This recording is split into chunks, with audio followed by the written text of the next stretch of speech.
Salut tout le monde! Est-ce que ça vous parle, les séminaires où le moment team building ressemble plus à un malaise collectif qu'à autre chose?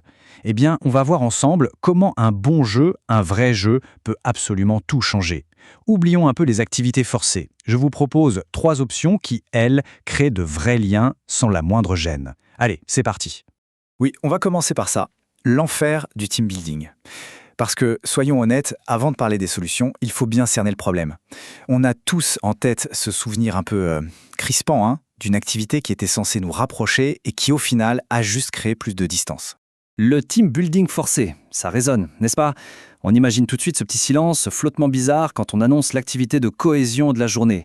L'intention, elle est souvent super bonne, c'est vrai, mais alors l'exécution, c'est souvent une toute autre histoire. Voilà, c'est exactement ça. Chute de confiance, regard fuyant, sourire poli. Cette phrase, elle résume parfaitement le moment. C'est le symptôme d'une activité qui sonne faux, qui est artificielle. Le vrai problème, au fond, c'est jamais de vouloir créer du lien. C'est la manière, la façon dont on essaye de le faire. Mais heureusement, il y a une méthode qui est quasi infaillible pour vraiment briser la glace, c'est le jeu. Je parle du vrai jeu. Et attention, ce n'est pas de la magie, c'est carrément de la science. On va voir ensemble pourquoi ça fonctionne aussi bien. En fait, c'est chimique. Quand on joue, notre cerveau se met à libérer de l'ocytocine, qu'on appelle souvent l'hormone de la confiance, du lien social. Pensez à ce moment où on réussit un truc improbable ensemble et que tout le monde éclate de rire. Voilà, c'est ça. D'un coup, les barrières sociales tombent, on partage une petite aventure, et le plus fort, c'est que pendant un instant, il n'y a plus d'hiérarchie. On est juste des coéquipiers qui s'amusent. Et ça crée un souvenir positif ultra solide. Le but ultime, en quelque sorte le Graal de tout ça, c'est d'atteindre ce qu'on appelle le flow collectif. Vous savez, c'est ce moment un peu magique où le temps semble s'arrêter. Tout le groupe est absorbé à 100% dans le jeu, tout le monde est concentré sur le même objectif. Et l'effet, il est quasi immédiat. Après une session comme ça, la communication dans l'équipe redevient beaucoup plus fluide, plus simple, plus authentique. Allez, à cette théorie, passons à la pratique. Voici donc une sélection de 3 jeux qui ont vraiment fait leurs preuves. Chacun a son propre style, sa propre ambiance et ses points forts. On commence avec le premier jeu, Jackbox Party Pack. Alors ça, c'est un peu le classique des temps modernes, parfait pour les équipes bien connectées. Le principe est simple, si vos collègues ont un smartphone, vous avez absolument tout ce qu'il faut pour organiser un moment juste hilarant et super simple à mettre en place. Le concept est vraiment d'une simplicité géniale. Une personne partage son écran, que ce soit sur un grand écran au bureau ou en visio, et tout le monde joue depuis son propre téléphone. C'est tout, pas besoin de manette, rien. Imaginez un jeu comme Clash Pash, par exemple. On vous pose une question complètement absurde et il faut trouver la réponse la plus drôle possible. C'est juste le meilleur moyen de découvrir le sens de l'humour, parfois bien caché de ses collègues. Et le gros avantage, c'est que ça marche aussi bien en présentiel qu'à distance. Bon, maintenant, passons à quelque chose de, disons, un peu plus immersif, le fameux escape game. C'est devenu un grand classique du team building et franchement, c'est pour une excellente raison. Ça marche du tonnerre. Là, on change de registre. L'équipe a un seul et unique objectif, et surtout un temps limité pour y arriver. Forcément, la pression monte d'un cran et la communication devient absolument vitale. C'est un peu un laboratoire social en accéléré en fait. On voit tout de suite qui prend le leadership naturellement, qui est plus dans l'analyse, qui panique un peu. Et petit conseil, mais c'est le plus important, prenez absolument 15 minutes après pour débriefer. C'est ce moment-là qui transforme une simple heure de jeu en un vrai apprentissage collectif. Alors, la question c'est, quel format on choisit ? La salle physique, c'est l'expérience reine. L'immersion est maximale et ça crée des souvenirs très forts. C'est idéal pour marquer les esprits.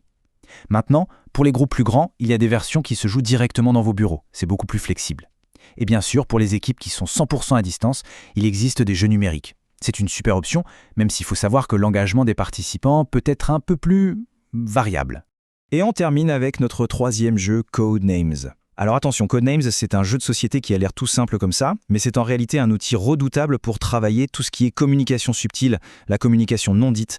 Le concept est simple. Dans chaque équipe, il y a un maître espion qui doit faire deviner plusieurs mots à ses coéquipiers, mais avec un seul mot d'indice. Pour y arriver, il n'a pas le choix. Il doit se mettre à la place des autres, essayer d'entrer dans leur tête. Et c'est là que toute la magie opère. On réalise très vite que notre logique, nos références, ce n'est pas universel. C'est comme un cours d'empathie en accéléré, le tout déguisé en jeu d'espion. C'est génial. Ok, donc on a Jackbox, l'Escape Game, Codenames, 3 super options mais 3 ambiances très différentes. La grande question maintenant, c'est comment on choisit le jeu qui va parfaitement convenir à son équipe. En fait, c'est assez simple. On peut le résumer en 3 étapes. Premièrement, quel est l'objectif ? Est-ce que c'est juste de briser la glace, de s'amuser ? Dans ce cas, Jackbox est parfait.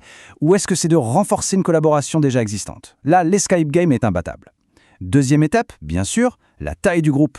On ne joue pas de la même façon à 6 ou à 50. Et enfin, la règle d'or, la plus importante de toutes, il faut que ce soit optionnel. Ne forcez jamais personne. Proposez, n'imposez pas. C'est la volonté de participer qui fait 90% du succès de l'opération. Et pour conclure, il y a vraiment une chose essentielle à comprendre.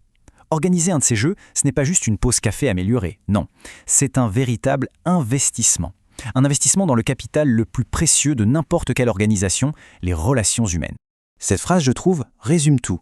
La cohésion d'équipe, c'est une accumulation de petits moments partagés, de fous rires, de défis relevés ensemble. C'est exactement ça. La cohésion, ce n'est pas une case à cocher dans un reporting. C'est une somme de petites expériences vécues ensemble.